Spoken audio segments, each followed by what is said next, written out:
The New York Police Department's Internal Affairs Bureaus launched an investigation into the arrest of an advisor to New York Mayor Bill de Blasio and a prominent Harlem activist last Tuesday night.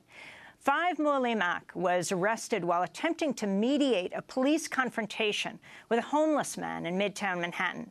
5 serves on Mayor de Blasio's task force on behavioral health in the criminal justice system. He just left an event at the Soros Open Society Foundations, where he read his essay in the new book, Hell is a Very Small Place, about his 5 years in solitary confinement.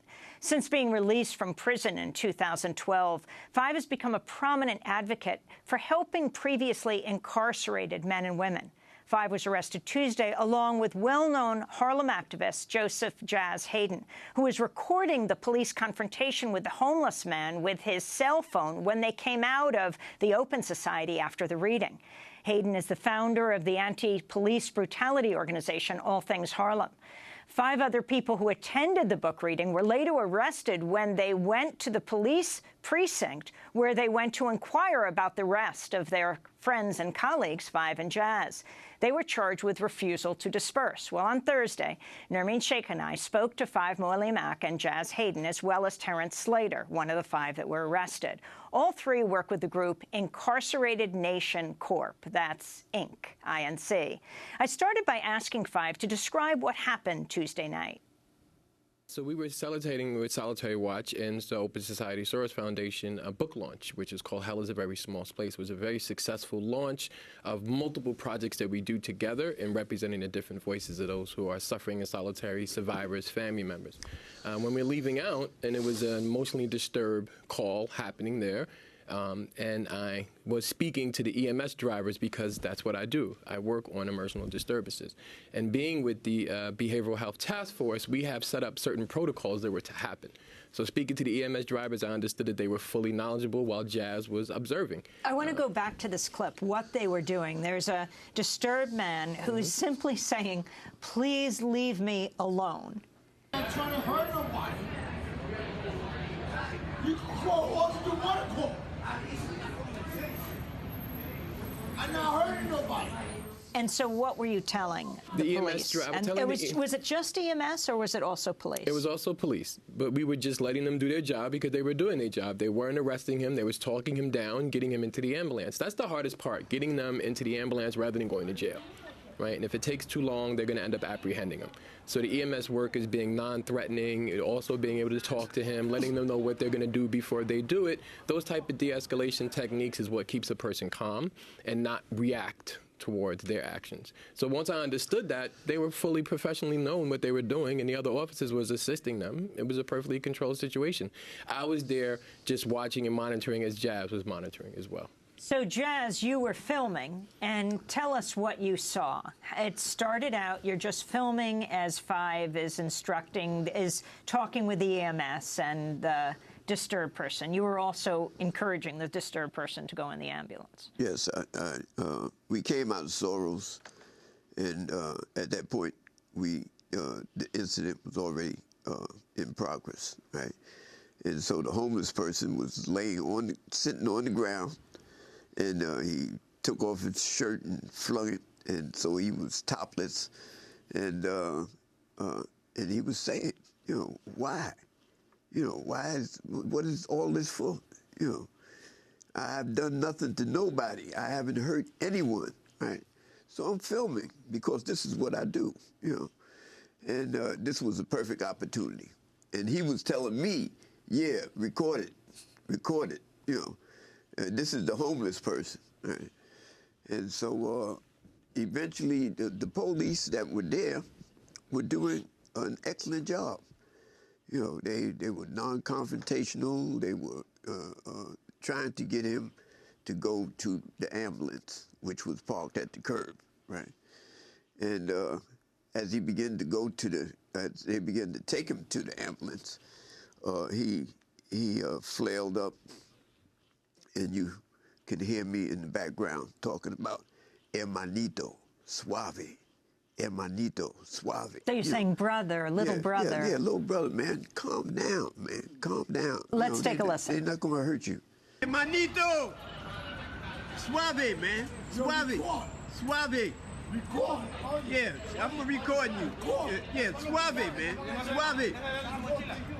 That's the video. As you're sort of both shouting and you're videoing. You're calming him. I'm calming him, you know, and trying to achieve the same goals that this police unit is trying to achieve, right? And then all of a sudden, flashing lights come from the left, and this group of policemen jump out their car, and it's a sharp dichotomy of the policing that we were observing and the policing that they brought. But I'm telling you to move back. They brought this aggressive. Okay, move back. So let's take a listen. Move back. Move back. Sir, move back. Let's go. Yeah, I mean, you everybody move back. Man, and you doing all this yelling and screaming, man. Come on, man. Move back. So that's the video as they're telling you to move back, move back. Are you moving back? But you are still filming. Yes, but I'm moving back, but I'm still filming. You know, because that's my priority at that time, is to film. And, you know, the Supreme Court and other judicial bodies have said that citizens have a right to film their public servants as they perform their activities, right? So I'm filming. But this guy is becoming more and more aggressive, right? Not the disturbed man, but the police. Yeah, no, this new unit of police that showed up. And, he's in the ambulance already, right? The disturbed man. Yeah, the disturbed man. So this is all over. Except they're pushing you. Yes. I mean, you know, he's cooperating with them. And they put him in the ambulance, right?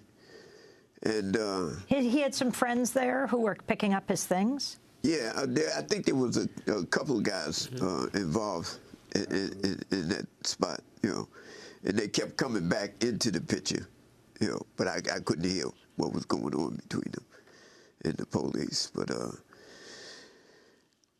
this new unit escalated the conflict between the crowd that was observing, and not in any way being aggressive towards the police or in any way, you know, because this unit that was there originally was led by a sergeant. And the sergeant was soft-spoken and, you know, sympathetic. And when this guy came and with his crew, suddenly things became, you know, confrontational. And then you're filming them with Five. And Five, what are you telling this new group now? Right. Well, when they came, they accosted the person who was already going into the ambulance, and he had an injury, which the other man grabbed him up. And then they came over to us about 10, 15 feet away and persisted to push us back. I was still trying to intervene because the incident was over. He was already in the ambulance getting care. Now, after he already had grabbed up the other mentally ill person and put him into the van, his friends were gathering his belongings, but also tried to intervene as well. And I was pushing them out of the way, trying to at least de-escalate the circumstances. Like, he's moving back, you don't have to persistently push. And that's when he hit me with the baton. I wanted to go back to the videotape. No, I'm under arrest. For what? Now you're next to my gun. For what? Get back. Nobody get back. Next to my gun. Next to your gun. Give me your ID, you're going to get arrested. Man, yeah. Give me your ID, you're going to get arrested. Whoa. I can show my ID, but hold on. Don't you step back. So they're pushing you back. They have hit you with a baton now? Right. He was already hit Jazz a few times in his abdomen, in his stomach, poking him. I'm still sore in the ribs, you know. And I hear them say something like, you're near my gun. Yeah. I mean, they're and pushing that's when up I got scared on you. because my hands went up at that point because he pushed me and said, you're too close to or near my gun or something in that aspect, basing an accusation that I was going to grab his gun. So my hands went up immediately when he shoved me back. You're wearing your top hat and a suit? Yes, just coming from an event, actually, yes. And then what happened? Well, then the other officer, who had a racist comment as well, said, oh, you one of them Harless activist niggas, and literally grabbed me up, and that's when I was arrested. And on what grounds? He said he was from Harlem, and he doesn't like activists from Harlem, and that's why he left the Harlem district and moved down to Manhattan North, because we don't do that down here. We're not allowing that. After that point, I know I'm going to jail. There's nothing else to say. I wanted to make sure that Jazz was okay. But on what grounds were they arresting you? They said I was obstructing governmental procedures, resisting arrest, being arrested, resisting arrest, disorderly conduct, and a slew of other frivolous charges. And Jazz, what did they tell you? And did they take your camera? No, they didn't take my camera. That's your cell phone. Yeah, I passed that on to a young lady that was there. Because everyone had just come out of the Soros Foundation event. Yeah. So they were all watching. Yeah. They was trying to get my camera, but I was holding it out here, and the young lady grabbed it, and that was the end of that, the camera. So where were you taken, and why were you held overnight? They held us overnight because they literally told us when we came into the precinct, one of the first things that they said was, yeah, you're not going nowhere because we don't want you. They still literally said, we can let you go with a summons, but we're not. Yeah. Yes, literally. And I already gave my belongings to Dolores Canellis, who was there as well at the event. She came in from California. So it was a big event. And Dolores is? Dolores runs the Family Prison Hunger Strikers organization. She's also a Soros Fellow. And she does a lot of organizing and literally reduced the amount of solitary in California. An amazing activist, mom, and leader in this movement. And she was there as well, as amongst many other people as well. And Terrence Slater, you were there that evening, too. Absolutely. And what happened to you? Well, as a result of the incident that took place with Jazz and Five, me and 4 other individuals said, yo, let's go to the precinct to find out what's going on, because nobody knew what they were being charged with. So when we get there, I'm on the phone, and I go in the precinct, so they tell me I can't use the phone in there. So I'm like, all right, so I'm calling a bunch of people that I know. Listen, we need some lawyers. We need to try to find out what's going on with the brothers. So as I do that, I'm coming in, and I walk in, they said, yeah, him too, and we all get arrested. So we don't even find out why we're arrested. We're all standing there, we're all cuffed. We don't know what's going on. But one thing in particular, I do remember they was always trying to find out what's going on with these phones. They're like, yo, where the cameras, where the cameras? So But you went into Manhattan North to say what's happened with them, and you all have your cameras. Absolutely. And they arrest you, or they give you a summons. No, they arrested us. We were standing there cuffed for some time. And after we were roughed up and placed in the cuffs, the lieutenant was just basically saying, yeah, we have to go through this process. Y'all going to end up getting a summons in lieu of arrest. But then I asked, why you're not reading us our Miranda rights? We're standing here in handcuffs. They said, well, we don't really have to do that. And being sarcastic, you have the right to remain silent. I suggest you exercise that now. So I'm sitting there looking like, what's really going on here? Like, I don't really understand. It was really confusing. And you're the CEO of Inc., of Incarcerated Nation Corp. Yes, ma'am. So then what happened? Well, as we're sitting there, we see Jazz, we see Five. So we ask, what are y'all being charged with? They don't know at the time. We don't know what this is going to be on the summons. So it's just an area where nobody knows what's going on. They're doing a lot of work on the computers. They're fingerprint Jazz, they're fingerprint Five, and we still don't know what's going on. So after everything was said and done, we come out.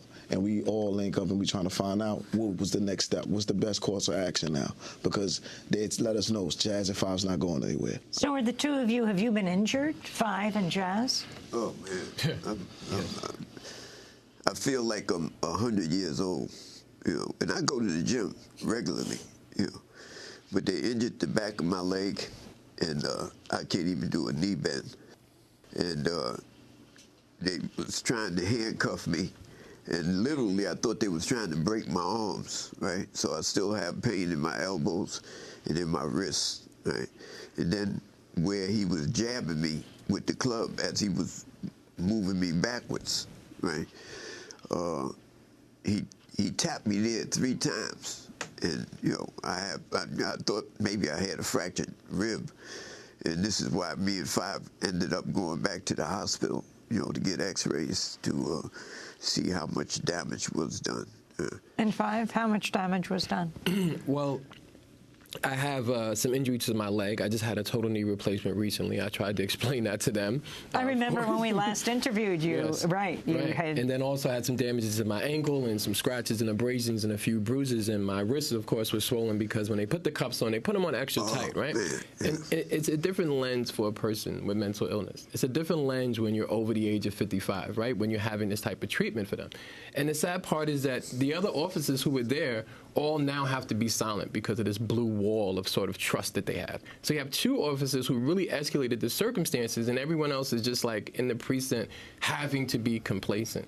They're being coached. The other younger officers were being coached to how to write the report. So you have the two officers who were aggressive telling the other ones how to write the report in front of us, and this is their sort of rookie initiation. This is the problem with NYPD, right? You have officers who are community policing, who understand their importance in being in the neighborhood, being visible, not being threatening, because that's their environment that they're a part of. And then you have officers who come out like it's a war report, right? Like they have quotas and other things to fill, and that's their priorities. So we have these two clashing cultures, and it seemed that all those hours that we're in that cell, and I'm going through it again, being in those small confined spaces, that we were denied medical treatment, up until the point that corrections had to make NYPD give us treatment. So can you explain how you were released? We were released through court. We had to argue about bail because they wanted to give us all high bails, which was one of the major issues I had with the mayor. People with mental illness having bails that are beyond their capacity to pay. As a member of Mayor de Blasio's task force on behavioral health and the criminal justice system, did you ever tell them who you were? That you were an advisor to the mayor on these issues? I spoke that very many times to dulled ears, and he said, oh, I don't care about that. Oh, you're one of those Harlem activist niggas. Oh, I know about you. That's why I left the Harlem precinct. That's why I don't deal with them in Harlem. I'm going to let he lock me up. So he very well knew. The officer, the sergeant, whoever else was there also knew. Do you know what's happened to that emotionally disturbed man who was taken away in the ambulance? No, but I do know he was injured. And I'm not sure the extent to that, but I'm trying to look into that because my release was, of course, a whole day and a half later. Right? In my own situation, I was handcuffed to a chair without safe restraints, without some type of cushion straps, and we remained handcuffed in the chair the entire time. Wait, in the police station? In the police station and in the hospital as well. So even though my therapy, handcuffed to the chair, talking to the psych, handcuffed to the chair, getting my medication because I live with mental illness, handcuffed to the chair, spent the night handcuffed to the chair, literally.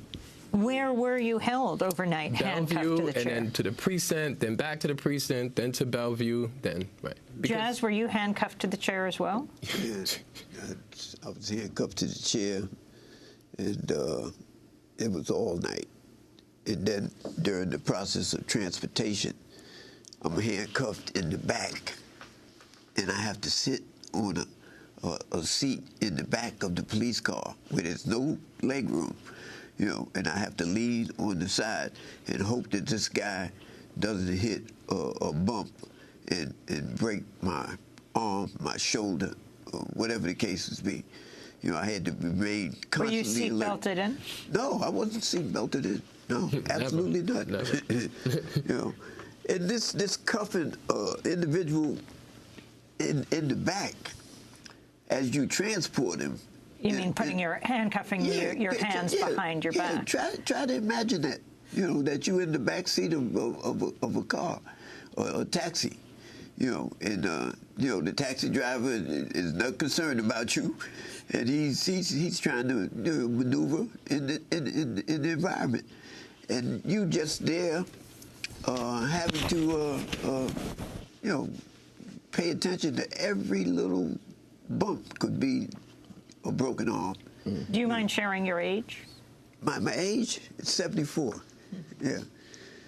And no consideration. I'm not non-threatening. Well, Five, just before we end, I wanted to go back to what you said about the ways in which the police should deal with emotionally disturbed people like the person that night whom you were trying to help.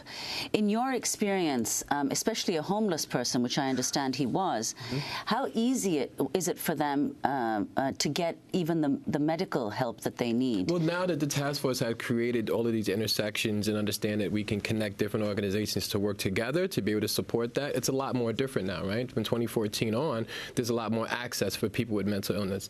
We have a lot more districts of BRC with Muzzy Rosenblog as well, and that's where he was trying to go. He was trying to get into detox and try to get into the hospital, but through the hospital, he's able to get his medication, he's able to be treated, right? If that hospital is in accordance with the process.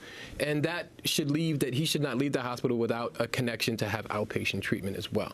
So that means every time you have an encounter with a person, you're creating the solution that will eventually not have them intersect with police again. And that's their intentions. But it wasn't. And the process, even for me, wasn't the process. We were asking for medical help the entire night. Corrections had to actually say, we're not accepting them until you take them to the hospital. What time and what day were you arrested? This was around 8 o'clock, 9 o'clock Tuesday night. And when did you get out?